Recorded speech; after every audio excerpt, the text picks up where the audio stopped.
할렐루야, 우리 하나님을 찬송합니다. 주님을 기뻐합니다.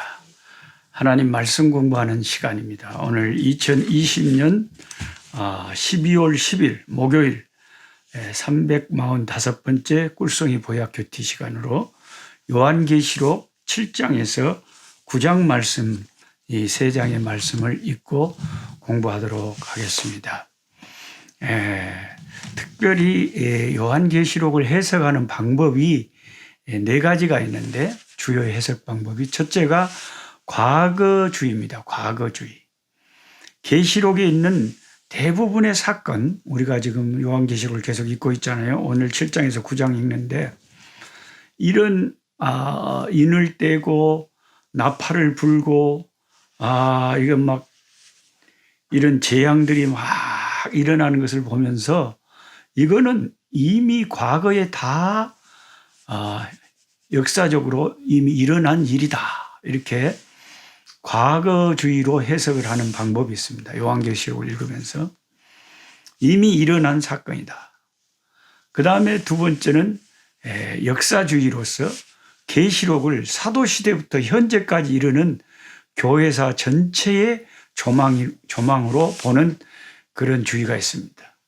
세 번째는 이상주의다 그래가지고 계시록을 선과 악의 투쟁에 대한 상징적인 묘사로 보는 겁니다. 그 다음에 네 번째가 미래주의인데 미래 앞으로 발생할 이미 일어난 일도 조금은 있지만은 로마 시대에 이미 이루어진 일도 있지만 앞으로 주님의 재림과 함께 일어날 일들이 대부분 요한계시록에 기록된 내용들이다. 이렇게 미래에 발생할 사건에 대한 예언으로 보는 해석 방법이 있습니다. 이 네 가지 방법 중에서 미래주의적 접근이 그래도 요한계시록이 그 계시록 안에서 말하기를 예언의 말씀이다. 앞으로 되어질 일, 이 말씀과 좀 합치가 된다고 할 수가 있겠습니다. 따라서 오늘 우리가 요한계시록 7장을 읽어보면 14만 4천 명이 나와요. 14만 4천 명. 자, 요한복음 7장, 계시록 7장 5절에 유다 지파 중에 4절에 내가 인침을 받은 자의 수를 들으니 이스라엘 자손의 각 지파 중에서 인침을 받은 자들이 14만 4천이라. 이스라엘의 12지파가 있잖아요. 그 이스라엘의 12지파 중에서 인침을 받았다. 이것은 도장을 딱 찍었다는 거죠. 이 인침을 받은 자가 아니면은 7년 환란 기간 동안 하나님의 보호를 받을 수가 없어요. 우리가 계속해서 7장, 8장, 9장을 읽으면 일곱 인을 뗄 때의 그 나타나는 무서운 환란들, 일곱 나팔을 불 때 일어나는 엄청난 그 무서운 환란들에서 보호를 받을 사람은 하나님의 인침을 받아야 도장을 딱 찍힘을 받아야 돼요. 그러면 그 7년 환란 기간 중에서도 하나님이 그를 보호해 줍니다. 그렇게 도장을 받은 인침을 받은 자가 14만 4천 명이라는 겁니다. 그러면 12지파니까 한 지파당 평균 한 12,000명씩 도장을 받은 거죠. 그래서 5절에 유다 지파 중에 인침을 받은 자가 12,000이요. 루벤 지파 중에 12,000이요. 갓 지파 중에 12,000이요. 아셀 지파 중에 12,000이요. 이래가지고 쭉 해서 14만 4천이 인침을 받았는데, 그리고는 이제 9절에 2일 후에 내가 또 보니까 각 나라와 족속과 백성과 방언에서 아무도 능히 셀 수 없는 큰 무리가 나와 흰옷을 입고 손에 종려 가지를 들고 보좌 앞과 어린 양 앞에 서서 큰 소리로 외쳐 이르되 구원하심이 보좌에 앉으신 우리 하나님과 어린 양에게 있도다 하니 모든 천사가 보좌와 장로들과 내 생물굴의 주위에 서 있다가 보좌 앞에 엎드려 얼굴을 대고 하나님께 경배하여 이르되 아멘. 찬송과 영광과 지혜와 감사와 존귀와 권능과 힘이 우리 하나님께 세세토록 있을지어다. 아멘 하더라. 장로 중 하나가 응답하여 나에게 이르되 이 흰옷 입은 자들이 누구며 또 어디서 왔느냐? 내가 말하기를 내 주여 당신이 아시나이다 하니 그가 나에게 이르되 이는 큰 환난에서 나오는 자들인데 어린 양의 피에 그 옷을 씻어 희게 하였느니라. 그러므로 그들이 하나님의 보좌 앞에 있고 또 그의 성전에서 밤낮 하나님을 섬김에 보좌에 앉으시니가 그들 위에 장막을 치시리라. 자, 이 14만 4천의 무리가 처음에는 나와서 어린 양께 찬송을 하는데 그 후에는 처음에는 14만 4천 명 보장 맞은 입 맞은 사람들만 쫙 찬양을 하는 줄 알았더니 2일 후에는 그 후에 또 보니까 요한이 보니까 헤아릴 수 없는 이제 14만 4천이 문제가 아니고 셀 수 없는 큰 무리가 흰 옷을 입고 손에 종려나무 가지를 들고 어린 양 앞에 찬양을 하고 있단 말이죠. 자, 그러면 과연 오늘 제가 여러분과 함께 공부하고 싶은 이 14만 4천 명, 요한계시록 7장에 나오는 14만 4천 명은 과연 누구냐 이겁니다. 과연 누구냐. 여기에서 우선 잘못된 것부터 여러분 확실히 제거를 해야 되겠습니다. 우선 가장 악한 사탄적인 이론이 뭐냐면은 이 여호와의 증인이 말하는 14만 4천 명은 여호와의 증인 중에서도 특히 하나님을 그렇게 충성스럽게 잘 믿은 특별히 뽑힌 받은 자들로서 이들은 예수님께 속해서 하늘에서 나타난다 이거죠. 대부분의 보통 여호와의 증인 신도들은 지상 천국을 누리는데 요 14만 4천 명만 특별히 천상의 천국을 누린다. 이런 말도 안 되는 허황된 이론을 이 요한계시록 성경 공부를 하면서 이 여호와의 증인이 펼치고 있어요. 그래서 여러분 우리가 똑같이 예수 믿는 것 같고 똑같이 성경을 연구하는 것 같아도요. 이단들에 빠져버리면 완전히 성경을 보는 게 달라져 버립니다. 이 사람들은 14만 4천 명을 여호와의 증인 신도 중에 특별하게 잘 믿는 특별하게 뽑힌 사람들이 바로 14만 4천 명이다. 이건 말도 안 되는 소리. 또 그만큼 악한 사탄적인 이론 중에 하나가 뭐냐면 신천지에서 말하는 신천지 저희들 지파가 12지파로 딱 저희들 이름을 붙이잖아요. 뭐 무슨 지파 무슨 지파 우리 여기 옆에 순천도 무슨 지파 전라도에 무슨 베드로 지파 뭔 지파 그게 12지파를 만들어 놓고 그게 이제 신천지의 신도의 숫자가 14만 4천 명이 되면 요한계시록이 완성이 되면서 세상이 끝이 난다. 그런 허황된 이론을 가르쳐 놓고는 14만 4천 명이 더 돼버렸잖아요, 이제. 그러니까 이제 또 말을 바꾸잖아요. 한 번 거짓말을 하는 이런 이단들은 지금은 이만희가 안 죽는다고 거짓말을 치다가 이만희가 죽으면 또 말 바꿔버려요. 근데 그것에 또 바뀐 말을 따라 또 따라가는 거예요. 그래서 한 번 속은 인간들은 거기에서 빠져나오기가 그렇게 힘든 것입니다. 신천지만 믿어야 14만 4천 명이 되고 14만 4천 명만 구원을 받는다는 것은 말도 안 되는 소리입니다.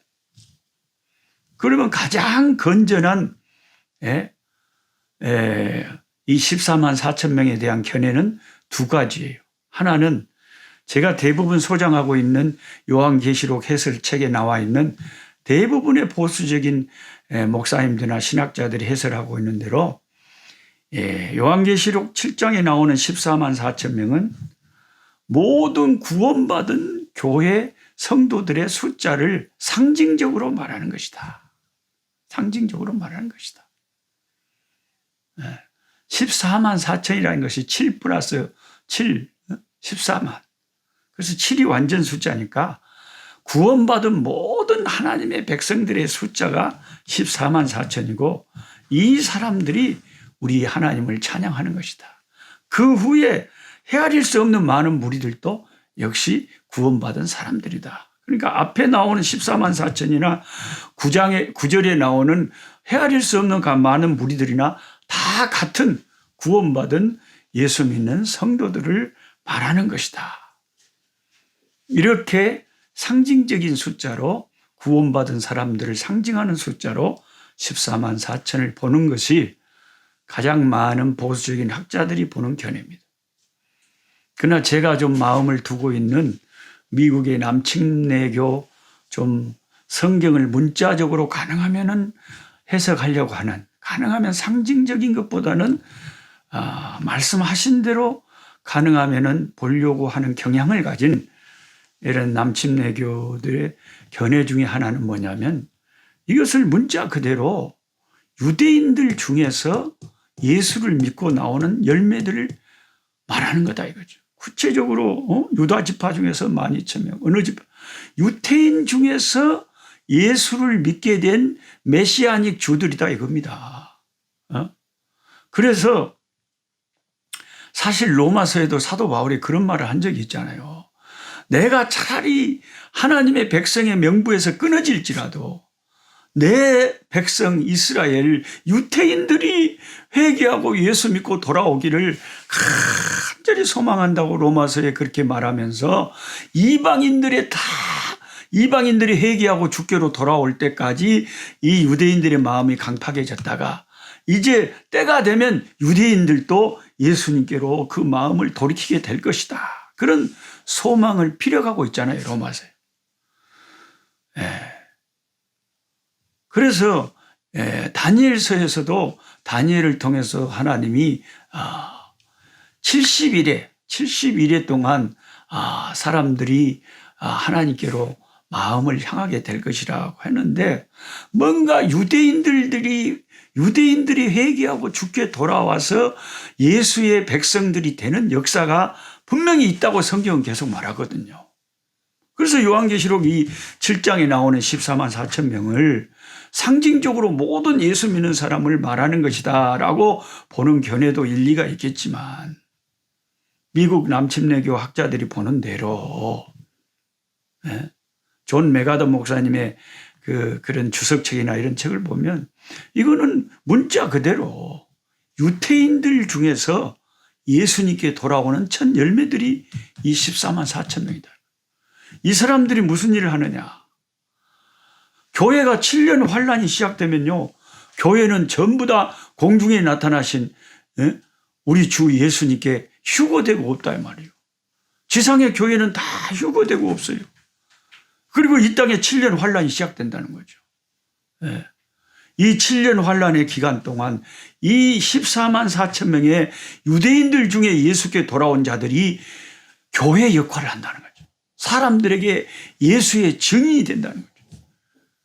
그래서 순교를 각오하면서 순교자들이 많이 발생하면서 예수님을 유대인 중에서 예수 믿고 돌아온 메시아닉 주들이 예수님을 증거한 그 열심히 있는 증거 때문에 그 7장 9절처럼 이후에 많은 나라와 족속과 백성과 방언에서 수많은 영혼들이 예수를 믿는 역사가 일어난다.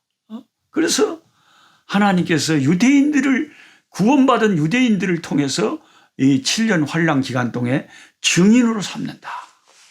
이렇게 미국의 남침내교 이런 목사님들이나 학자들은 그렇게 믿고 있습니다. 그러니까 여러분이 이 두 견해 중에 하나를 어느 견해를 취하든지 저는 이해할 수가 있어요. 이 14만 4천 명은 구원받은 모든 지상의 하나님의 백성들을 상징하는 숫자다.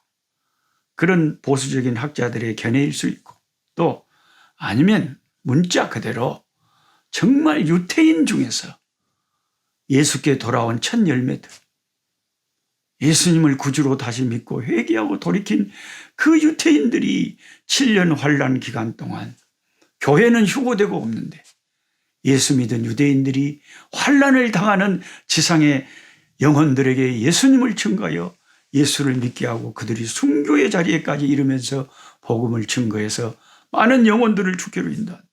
그들은 인침을 받았기 때문에 하나님이 환란 가운데서도 그들을 보호하십니다. 순교자가 된다면 그것은 하나님이 영광스럽게 순교를 허락하셔서 되는 것이지, 하나님의 인치심을 받은 자들은 어떤 환난 가운데도 보호하심을 받기 때문에 그 인침을 받은 14만 4천 명의 예수 믿은 유대인들이 교회가 휴거된 7년 환난 기간 동안 지상의 교회 역할을 하고 예수 증인이 된다 하는 그런 견해가 있습니다. 정말 미래에 일어날 일이기 때문에 어떤 것이 확실히 맞는지는 우리 인간이 지금 거울을 보는 것처럼 희미하지만 마지막 날 모든 일들이 확연하게 다 드러날 때, 그때는 어떤 견해가 맞았구나 하는 것을 알게 될 것입니다. 어찌 됐든 우리가 예수 그리스도를 구주로 믿는 자들은 성령의 도장을 받고 성령의 인침을 받고 어떤 환난과 핍박이 와도 하나님의 백성이기 때문에 하나님이 보호하셔서 영원한 구원에 이르게 할 것이니 우리는 어떤 환난이 와도 두려워할 필요가 없는 것입니다. 오늘은 특별히 요한계시록 7장에 나오는 14만 4천 명에 대해서 좀 많이 공부를 했습니다. 내일 또 다음 계시록 말씀을 가지고 찾아뵙겠습니다. 약한 자 힘주시고 강한 자 바르게 주한 자 정택함이 주님의 뜻이라. 해 아래 압박 있는 곳 주 거기 계셔서 그 팔로 막아 주